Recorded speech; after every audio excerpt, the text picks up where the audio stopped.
everyone, and welcome to The Courageous Journey, a podcast where we explore how trauma shapes the brain, body, and the stories that we tell ourselves, and more importantly, how healing is truly possible. I'm Paula Walters, a survivor paramedic, speaker, and educator, and through my personal journey and professional experience, I've learned that people's behaviors make a lot more sense when we stop asking what's wrong with you and start asking what happened to you. And how did it shape your brain? Whether you're a survivor, someone who loves a survivor, or a professional working to better understand trauma, I'm so glad you're here. So let's dive into today's courageous conversation. Today's topic is going to be about the beliefs that hurt me more than the abuse. And it kind of goes back to that old saying, sticks and stones may break your bones, but words will never hurt me. And I used to be told that all the time, and I used to tell myself that all the time. And that is an absolute lie, because words very much do hurt us. And when we start talking about abuse, it's not just the traumatic events that shape your life, but it's what your brain learns because of those events. So for me, I know that this is going to be a weird way to start a podcast episode about this, but this episode is coming from this moment when I was trimming trees around my house. And I have never did any type of trimming trees, using a weed eater, anything like that. And I was not getting, my trees are getting overrun, and they weren't being done quick enough for me. So I just I went to the TikTok shop and found this little small handheld one, and it just wasn't enough. So I got mad and just marched out to the garage, and I took the hedge trimmers and I started trimming our bushes. And I had posted a post about it on social media. And I just want to tell you, while I was doing that, I love doing things outside in the sun, and in silence. And that is where my brain just unpacks and processes so much stuff. And so while I'm doing this, I start seeing all this dead growth, this dead parts of these trees and bushes down the bottom, and sometimes in deep, down and deep. And it made me realize those trees and those bushes tell a story. There's dead branches, there's branches growing into healthy ones, and some look healthy and some look dead.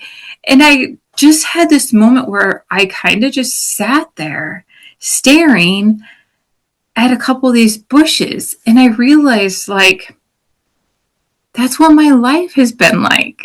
That's exactly what my healing journey is like.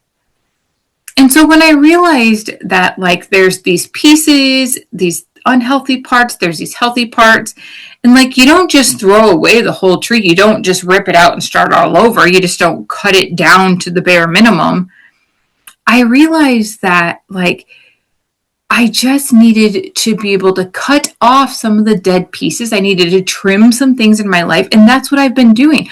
And I've really spent years healing my past and doing exactly that. So what that has looked like for me, especially in the past 6 or 7 months, has been stepping out of the paramedic role full time and kind of looking at other options, because being a paramedic is in fact another layer of my trauma, and it's a constant exposure. And I'll tell you, fire and EMS can have some really unhealthy people in there. And I realized that some of the people that I work with and my friends and people that I called my friends and stuff like that, I just needed to really trim a part of them away. Some of them were unhealthy. Some of them are just dead inside as far as being healthy. And so I've trimmed there, and I went and decided to like get myself, a part-time job, and I absolutely loved it. Absolutely loved it. I can say now, because I'm no longer employed there, I did resign from that job, which I'll tell you why here in a moment. And again, this is another place where I had a little sprout, but I had to cut it off. So I was working at a Tractor Supply, and I can't even tell you how much I love that job. I love checklist, like having a to-do list, having accountability, having a great boss. But it was $10 an hour less, and I have decided to work very hard on this next 6 or 7 months and navigate and transition into full-time speaking, my book, my podcast, just doing all of this, because I think that I know that I have conversations to be had that people aren't having. And it's that I understand that as much as we want, and as much as how important trauma-informed care and trauma-informed interviewing and trauma-informed this and that, it is incredibly, incredibly important. But it can't stop there. We need to take the next step. We're always getting better. And now I think it's more important to be brain aware and trauma informed. And I think that being brain aware is the key to truly helping survivors. And so I want to talk about some of this wiring, and I'm going to talk about why for the next little bit. My childhood got the wiring that I got from my childhood. And I think that we talk about ACE scores. And I think that when we understand that the beliefs that we get, so for me, a lot of my childhood things that like, good girls don't cause problems.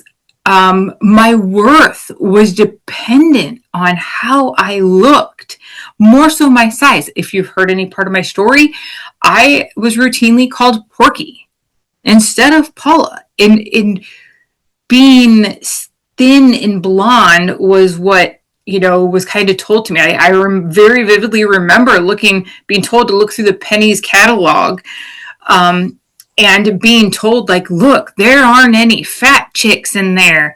And it was really hard because my identity got formed from that nobody would want me because I was told that all the time.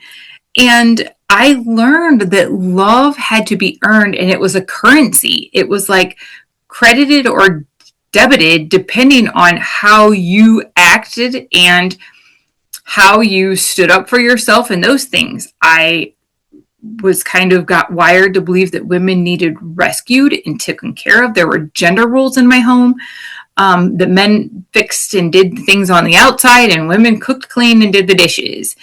And if someone's angry, it must be my fault. If my dad got mad, it was always, why can't you just behave? Why can't you be a good girl? And like, I learned that it was my job to keep everybody happy. Don't ask for help. Just sit there, be pretty, and like, don't ask questions. And so like, I could just never do anything right. And so I didn't know it back then, but those weren't just beliefs.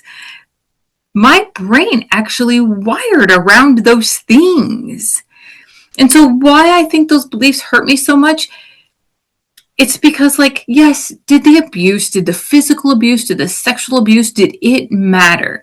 Yes, it absolutely mattered. It caused tremendous damage to me.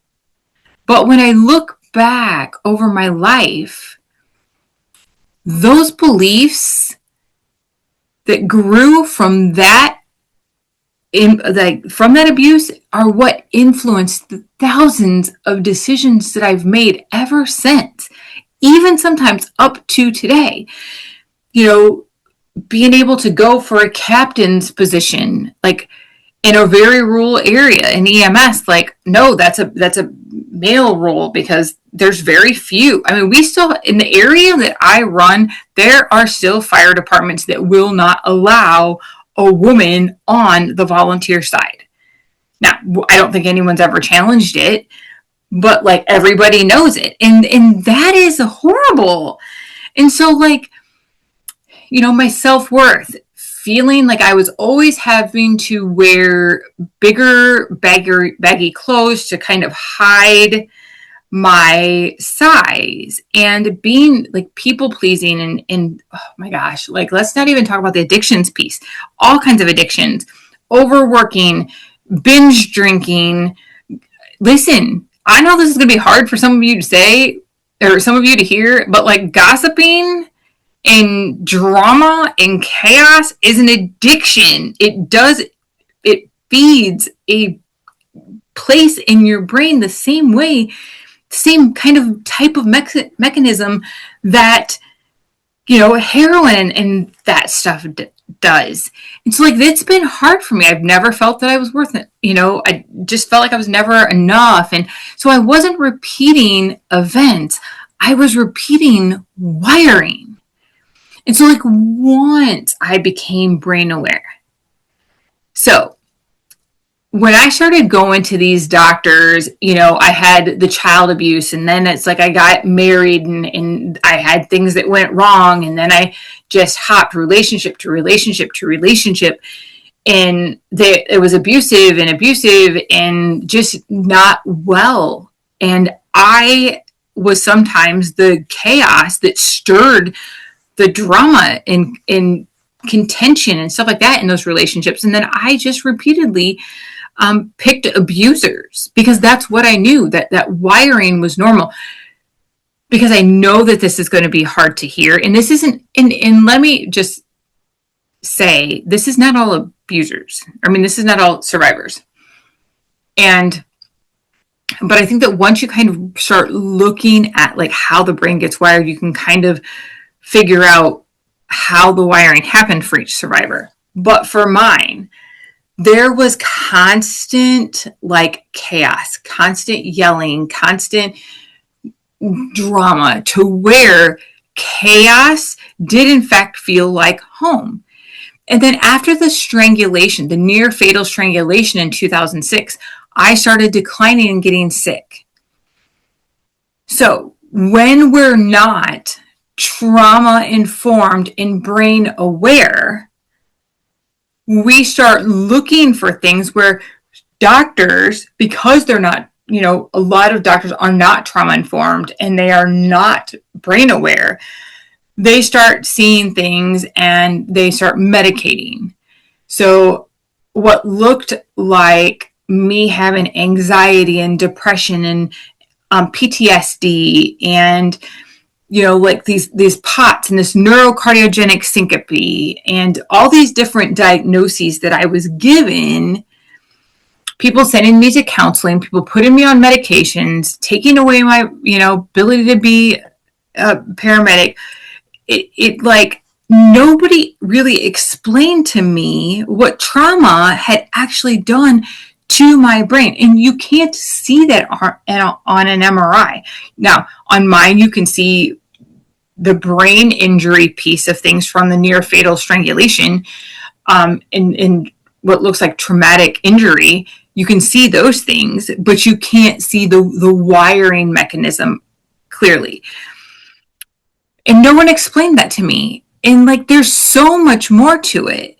So when I decided to go to functional medicine and go to functional neurology because I was at rock bottom, it is like someone gave me, it's like someone just handed me this owner's manual to my own brain. And so like I started understanding like how my brain got wired and being able to understand the reward system, the threat detection, how the memory works and you know, just neuroplasticity and executive functioning, so that like being able to live in the rational brain instead of living in the emotional brain, which is where I lived for a very long time, and being able to understand the difference between, fight and flight and freeze and fawn, and being able to truly understand, like, even what it does to the input systems of your brain. So understanding that complicated proprioception and vestibular and visual impacts in just, I was like, holy smokes. And it just was this big aha moment. And so, like, why I believe trauma-informed isn't enough? Look, I think trauma-informed has changed conversations and has opened up doors for survivors. But again, I think that we need to take another step, because trauma-informed, what happened? Brain-aware, what happened inside the brain because of it? For survivors forget. And they start having memory problems, and sometimes, they don't understand. Their emotions feel huge. They return to the places that most people that don't have that history would never go back to. Why addictions happen. Why healthy relationships and healthy circles feel so uncomfortable. And why survivors, like I did, navigate towards chaos, and why it feels familiar. And again, there's just this moment about functional neurology. They weren't people that were trying to diagnose me. They weren't trying to find this label that fit who or what I was. Is all they wanted to know is, and figure out, is how is Paula's brain functioning? How is her systems? What is the feedback giving to her brain? It was easy. It was easy. Within the first hour and a half of me being there, they had so many answers for me. Looking at my vision and vestibular and my balance, and looking at the brain injury and my nervous system. Like, they made it simple for me. I finally understood. I wasn't broken. My brain had adapted. And I'm still working on that. Like, I'm learning from my visit earlier this year. I'm learning, like, how these muscles. So, like, I have a tendency to take my shoulders and go forward, and I'm always up, and I'm always tense. And so then I get headaches and my neck muscles start hurting. And so, like, even the way I hold, like, I'm always on guard. And that starts leading to bad feedback from my body to my brain, and really understanding all of those things. So, like, being able to rewire all that stuff is really, people think it's magical, and it's not. It is so boring. It is so repetitive. Unfortunately, it's daily. So I do a lot of things. Like, I have to catch myself. Even here doing this podcast, I'm catching myself leaning forward. Like, I'm having to sit back and put my neck back and take a deep breath and relax. It's exercise. It's prioritizing sleep. It's nutrition. It's prayer. It's healthy relationships, establishing boundaries and enforcing them. It's about learning. I cannot tell you how many books to the right of me in my little office, I have probably 75 books that are the key books that I have read, in the podcast that I listen to, that I go over time and time again. And I keep going over them. And let me tell you, learning nervous system regulation, forgiveness, brain exercises, community, consistency. Listen, I have days where my old wiring shows up. I have fallen off my nutrition in the last 2 weeks. I am very strict about gluten and dairy. I try very hard to be strict about gluten and dairy, just because of the way gluten breaks down to glutamorphin and casein breaks down to like casomorphin, and how they kind of hit the same receptors and stuff like with the sugar component, and they kind of hit the same, glutamorphin, casomorphin hit the same receptors as like the addiction receptors. And so I'm very careful about that. I absolutely do not drink any type of alcohol because I don't want to prime those addiction receptors, because there's already enough things in play that kind of hit me that way. So it's like really understanding that component. So yes, do I have days where my old wiring shows up? Yep. Sometimes it goes for a week or two, but man, I check myself. I usually have a, weekly kind of sit down and check in with myself, and I don't let it stay. And it's really, really hard. So why am I kind of talking about this? I'm going to be presenting, and I just want you to think about this. As a survivor, I think back about when I was talking to the advocate, when I was talking to the police officer, when I was talking to the investigator, when I was talking to the prosecutor, when the forensic nurse came.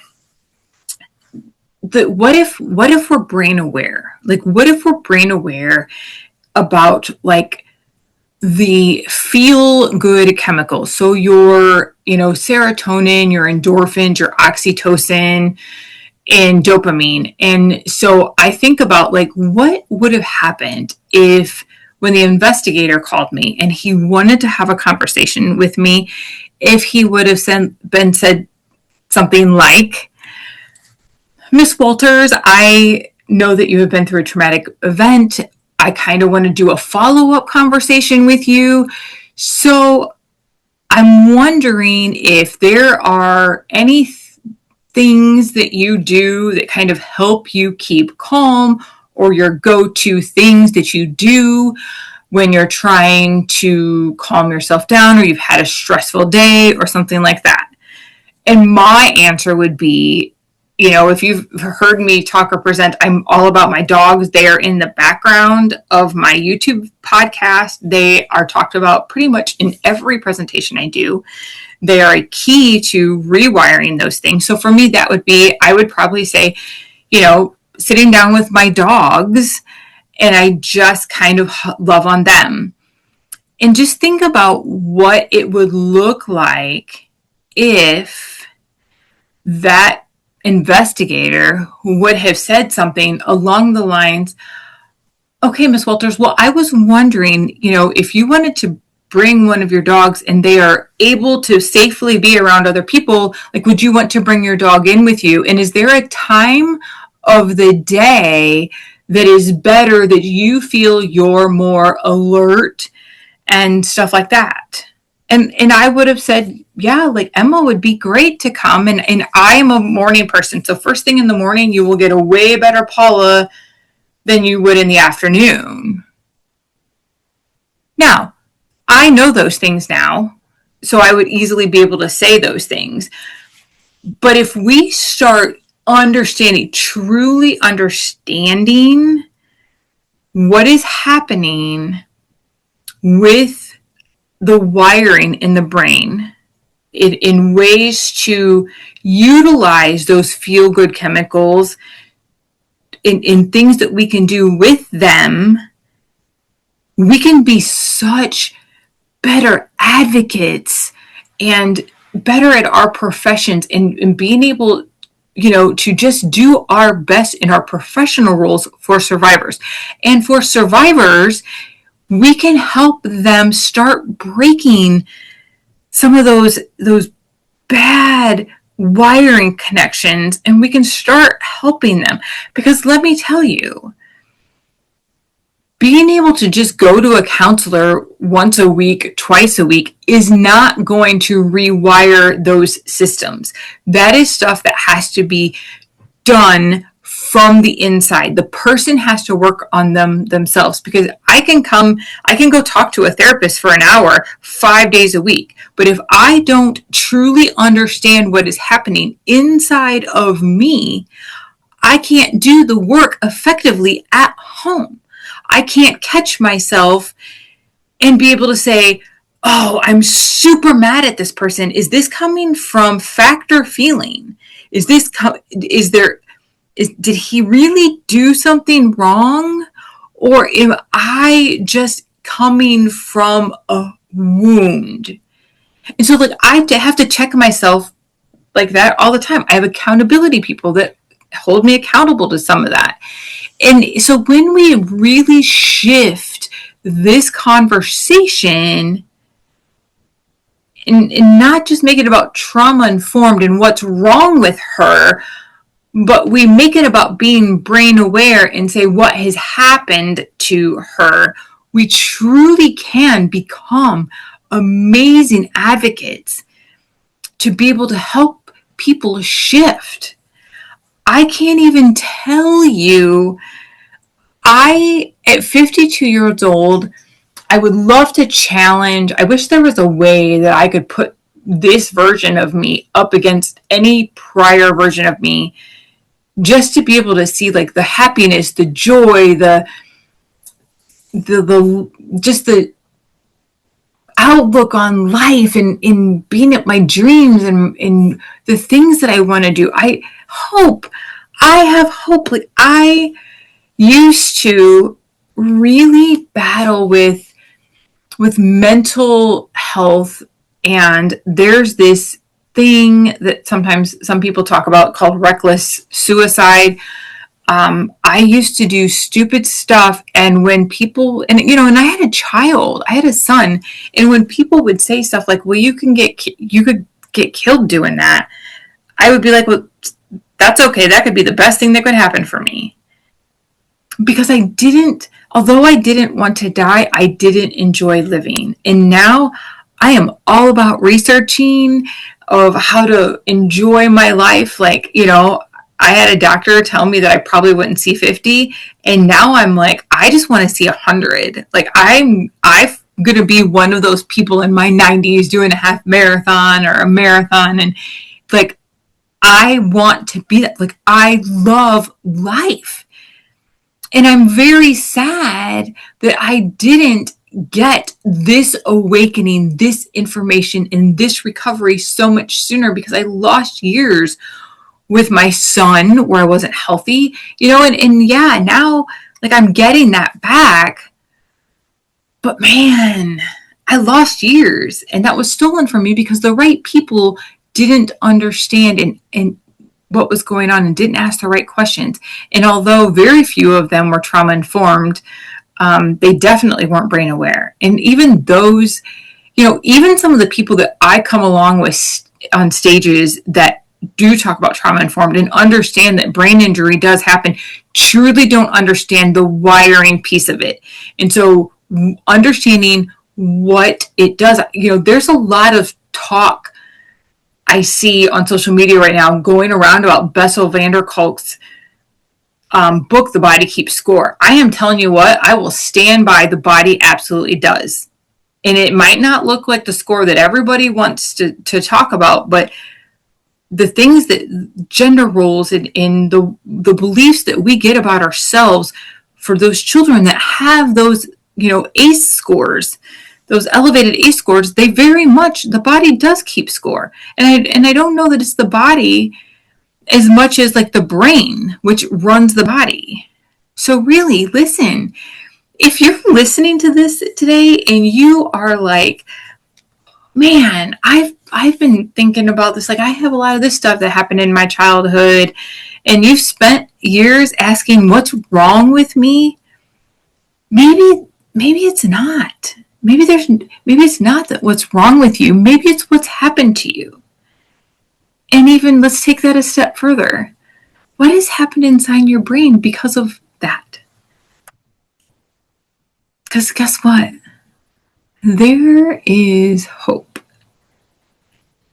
And then the reality, am I going to have to keep trimming those trees around my house? Yeah, I'll have to do them in the fall. Actually, I probably need to go out and do, because let me tell you, some of them had like squared edges. You can tell it was my first time. But I'm going to have to keep doing it. And sometimes, guess what? Pruning looks messy, and it's okay. But to become healthy trees, there has to be ongoing care, ongoing trimming, ongoing pruning. I'm still pruning. I'm still growing, and you will too, just like those trees. And I really hope that if you want to have more conversations about this, if you want to have more talks about this, reach out to me.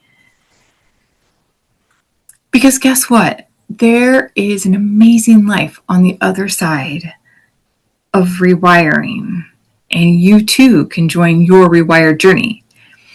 If this episode has encouraged you, challenged your thinking, or helped you better understand trauma healing, I'd be grateful if you'd subscribe, leave a review, or share it with someone who needs to hear it. Until next time, keep choosing courage, keep choosing healing, and keep remembering that people's behaviors make far more sense when we understand what happened to them and what happened inside of their brains because of it. Until next time, for another courageous conversation, thank you for joining me on this courageous journey. Have a wonderful day. Thank you.